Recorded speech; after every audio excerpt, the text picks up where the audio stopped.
Assalamualaikum warahmatullahi wabarakatuh. Halo teman-teman, bagaimana kabarnya?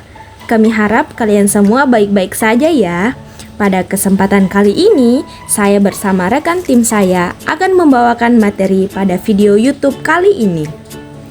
Materi kita pada hari ini adalah pajak penghasilan pasal 25.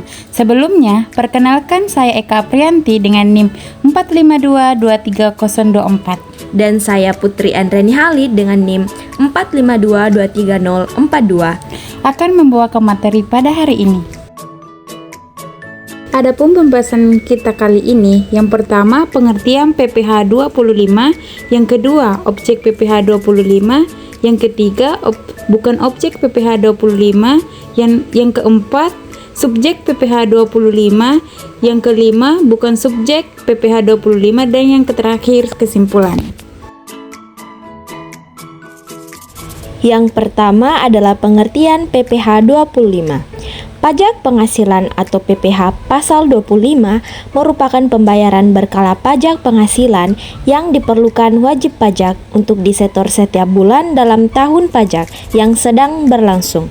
Nantinya, pembayaran ini akan dihitung sebagai bagian dari total pajak penghasilan yang seharusnya dibayarkan pada akhir tahun dalam laporan SPT tahunan. Tujuan dari PPh 25 adalah meringankan beban bagi wajib pajak dengan cara memberikan mereka kesempatan untuk membayar pajak terutang mereka dalam 1 tahun pajak melalui cara angsuran. Yang kedua, objek pajak PPh 25. Objek yang dikenakan pajak penghasilan pasal 25 ini adalah suatu penghasilan yang diperoleh dari kegiatan usaha yang dilakukan wajib pajak. Yang ketiga, bukan objek PPh 25. Poin pertama, bantuan atau sumbangan termasuk zakat. Yang kedua, harta hibahan yang diterima oleh keluarga, saudara dalam garis keturunan lurus 1 derajat, badan keagamaan, badan pendidikan, dan badan sosial. Yang ketiga, warisan. Yang keempat, harta termasuk setoran tunai yang diterima oleh badan sebagaimana dimaksud dalam pasal 2 ayat 1 huruf B sebagai pengganti saham atau sebagai penyertaan modal. Yang keempat, penggantian atau imbalan sehubungan dengan pekerjaan atau jasa yang diterima atau diperoleh dalam bentuk natura dan atau kenikmatan meliputi makanan, bahan minuman, dan minuman bagi seluruh pegawai. Yang keenam, natura atau kenikmatan yang disediakan di daerah tertentu. Yang ketujuh, dividen atau penghasilan lain. Yang kedelapan, pengenaan pajak penghasilan atas penghasilan dari luar negeri tidak melalui bentuk usaha tetap yang diterima atau diperoleh wajib pajak badan dalam negeri atau wajib pajak orang pribadi dalam negeri dikecualikan dari pengenaan pajak penghasilan. Dalam hal ini, penghasilan tersebut diinvestasikan di wilayah negara Kesatuan Republik Indonesia dalam jangka waktu tertentu dan memenuhi persyaratan. Dan yang terakhir, pajak atas penghasilan yang telah dibayar atau terhutang di luar negeri. Selanjutnya adalah subjek PPh 25 yang meliputi 1. PPh 25 untuk wajib pajak orang pribadi, yang kedua PPh 25 untuk wajib pajak badan. Berikut adalah contoh soal perhitungan PPh 25 untuk wajib pajak orang pribadi. Indra, seorang TK0, merupakan wajib pajak yang terdaftar di KPP Makassar Utara. Tahun 2022, penghasilan neto yang diperoleh oleh Indra sebesar 350 juta rupiah. Pada tahun 2022, PPh 21 yang telah dipotong oleh pihak lain sebesar 24 juta. Berikut ini perhitungan angsuran PPh 25 yang harus diangsur oleh Indra. Penyelesaian. Penghasilan neto sama dengan 350 juta rupiah. PTKP TK0 sama dengan 54 juta rupiah. Penghasilan kena pajak sama dengan 296 juta rupiah. Tarif PPh 5% dikali 60 juta rupiah sama dengan 3 juta rupiah. 15% dikali 190 juta rupiah sama dengan 28 juta rupiah. 25% dikali 46.500.000 rupiah sama dengan 11 juta rupiah.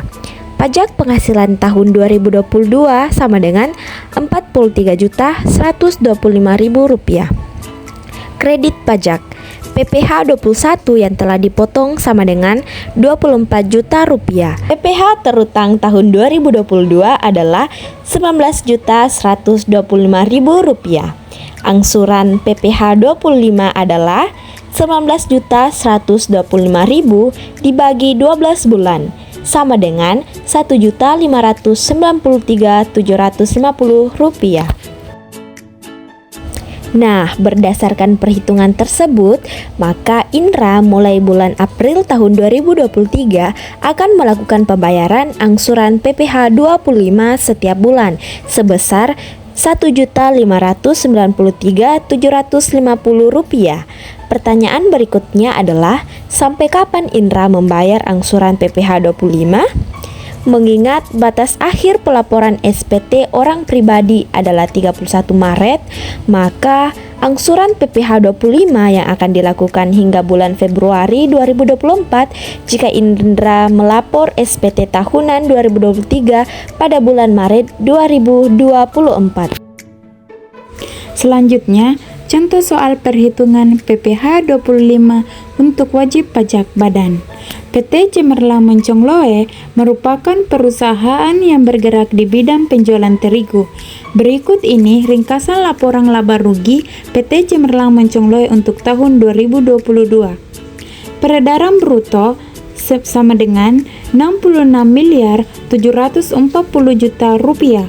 Biaya-biaya sama dengan 43.250 juta rupiah.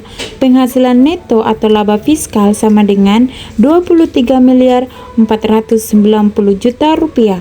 Pada tahun 2022, PPh 22 yang dipungut biaya lain sebesar 320 juta rupiah dan PPh 23 sebesar 475.000 rupiah. Maka perhitungan angsuran PPh 25 untuk PT Cemerlang Moncongloe adalah penyelesaian. Penghasilan kena pajak sama dengan 23.490 juta rupiah. Pajak penghasilan tahun 2022 sama dengan 22% dikali penghasilan kena pajak sama dengan 5.167.800.000 rupiah. Dikurangi kredit pajak PPh 22 sama dengan 320 juta rupiah. PPh 23 sama dengan 475 juta rupiah. Pajak terutang tahun 2022 sama dengan 4.372.800.000 rupiah. Angsuran PPh 25 sama dengan 4.372.800.000 rupiah dibagi 12 sama dengan 364.400.000 rupiah. Selanjutnya adalah subjek PPh 25. PPh 25 bagi wajib pajak baru. Wajib pajak baru merupakan wajib pajak baik badan maupun orang pribadi yang baru terdaftar pada tahun pajak. Wajib pajak tersebut termasuk juga wajib pajak yang baru terdaftar karena sebagai entitas baru yang timbul karena penggabungan usaha, peleburan, pemekaran usaha menjadi beberapa entitas, pengambilan ahli usaha, atau perubahan bentuk badan usaha. PPh 25 bagi wajib pajak baru meliputi yang pertama, PPh 25 untuk wajib pajak ban. Yang kedua, PPh 25 untuk wajib pajak masuk bursa. Yang ketiga, PPh 25 untuk wajib pajak BUMN atau BUMD. Yang keempat, wajib pajak lainnya. Dan yang kelima, wajib pajak orang pribadi pengusaha tertentu. Wajib pajak BUMN atau BUMD. Perhitungan PPh 25 bagi wajib pajak BUMN maupun BUMD pada dasarnya sama dengan perhitungan wajib pajak badan lainnya, yaitu penghasilan neto dikalikan dengan tarif pajak yang tercantum pada pasal 17 Undang-Undang Pajak Penghasilan. Hanya saja, penghasilan neto yang menjadi dasar dalam perhitungan PPh 25 adalah penghasilan neto BUMN maupun BUMD yang tercantum dalam Rencana Kerja Anggaran Pendapatan BUMN maupun BUMD yang telah mendapat persetujuan rapat umum pemegang saham. Wajib pajak ban. Perhitungan PPh 25 bagi wajib pajak ban, dasar perhitungan yang digunakan adalah laporan keuangan bank yang dilaporkan ke Otoritas Jasa Keuangan atau disingkat OJK yang meliputi setidaknya laporan posisi keuangan maupun laporan laba rugi. Langkah pertama dalam menghitung PPh 25 untuk wajib pajak ban adalah dengan melakukan perhitungan PPh terutang. PPh terutang diperoleh dengan cara mengalihkan penghasilan neto dengan tarif pajak yang terdapat dalam pasal 17 Undang-Undang PPh. Pajak terutang sama dengan tarif pasal 17 dikali penghasilan neto. Penghasilan neto tersebut merupakan seluruh penghasilan neto perusahaan kecuali yang pertama, penghasilan dari luar negeri, yang kedua, penghasilan yang dikenakan PPh final. Langkah berikutnya adalah menghitung angsuran PPh 25. Angsuran PPh 25 dihitung dengan cara mengurangkan antara PPh terutang dengan PPh 22 dan angsuran PPh 25 yang seharusnya dibayarkan sejak awal tahun hingga masa pajak sebelumnya. Wajib pajak orang pribadi pengusaha tertentu. Wajib pajak orang pribadi pengusaha tertentu atau biasa disingkat dengan WOPPT adalah wajib pajak orang pribadi yang memiliki usaha, baik perdagangan maupun jasa, tidak termasuk pekerjaan bebas, yang usahanya memiliki lebih dari satu tempat atau tempat usahanya berbeda dengan tempat domisilinya. Wajib pajak orang pribadi pengusaha tertentu harus mendaftarkan setiap usaha pada kantor pajak sesuai dengan lokasi masing-masing usahanya berada. Pengenaan PPh 25 untuk wajib pajak orang pribadi dengan usaha tertentu memiliki perbedaan dengan pengusaha lain. Wajib pajak orang pribadi pengusaha tertentu dikenakan PPh 25 untuk setiap usahanya dengan tarif 0,75% dari peredaran bruto. Masing-masing tempat usaha akan membayar dan melapor PPh 25 pada lokasinya masing-masing. Namun, bagi wajib pajak orang pribadi dengan usaha tertentu yang menerapkan PPh final berdasarkan Peraturan Pemerintah Nomor 23 Tahun 2018 akan dikecualikan dari perhitungan PPh 25. Materi yang kelima yaitu bukan subjek PPh 25.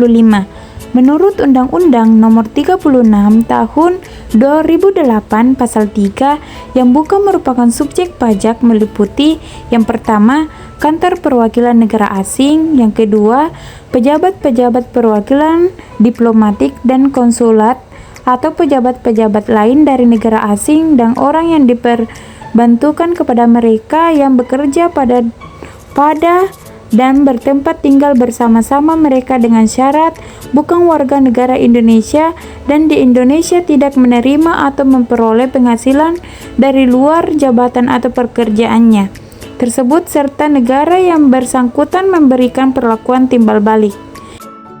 Yang ketiga, organisasi-organisasi internasional yang ditetapkan dengan keputusan Menteri Keuangan. Yang keempat, pejabat-pejabat perwakilan organisasi internasional yang ditetapkan oleh Menteri Keuangan dengan syarat bukan warga negara Indonesia dan tidak menjalankan usaha atau melakukan kegiatan atau pekerjaan lain untuk memperoleh penghasilan dari Indonesia. Nah, bagian akhir adalah kesimpulan.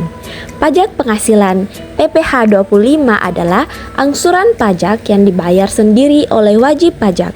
Pada akhir tahun PPh pasal 25 ini dapat dikreditkan dengan jumlah PPh terutang dalam satu tahun pajak. Angsuran PPh pasal 25 untuk wajib orang pribadi dihitung dengan cara PPh terutang menurut SPT tahunan dikurangi PPh pasal 21, 22, 23, dan 24 yang dapat dikreditkan kemudian dibagi dengan 12 bulan. Pemerintah mengatur sejumlah kebijakan yang tertuang dalam regulasi terkait dengan PPh pasal 25 yang meliputi PPh 25 untuk wajib pajak baru, PPh 25 untuk wajib pajak bank, PPh 25 untuk wajib pajak masuk bursa, PPh 25 wajib pajak BUMN dan BUMD, wajib pajak lainnya, dan wajib pajak orang pribadi pengusaha tertentu. Wajib pajak orang pribadi pengusaha tertentu atau WUPPT adalah wajib pajak orang pribadi yang memiliki usaha baik perdagangan maupun jasa, yang usahanya memiliki lebih dari satu tempat atau tempat usahanya berbeda dengan tempat domisilinya. Wajib pajak orang pribadi pengusaha tertentu harus mendaftarkan usahanya pada kantor pajak sesuai dengan lokasi masing-masing usahanya berada. Nah, itulah tadi materi yang dapat kami sampaikan. Kami harap materi yang kami sampaikan dapat berguna bagi teman-teman sekalian. Jika ada yang kurang dimengerti, silahkan tulis pertanyaan kalian di kolom komentar ya. Nah, sebelum saya akhiri, saya punya pantun nih. Apa tuh? Burung merpati terbang melayang, Cakep, mencari makan di atas awan. cakep. Terima kasih sudah menyaksikan. Sampai jumpa di lain kesempatan. Sekian dari kami, kurang lebihnya mohon dimaafkan. Assalamualaikum warahmatullahi wabarakatuh. Jangan lupa di like dan subscribe. Dadah.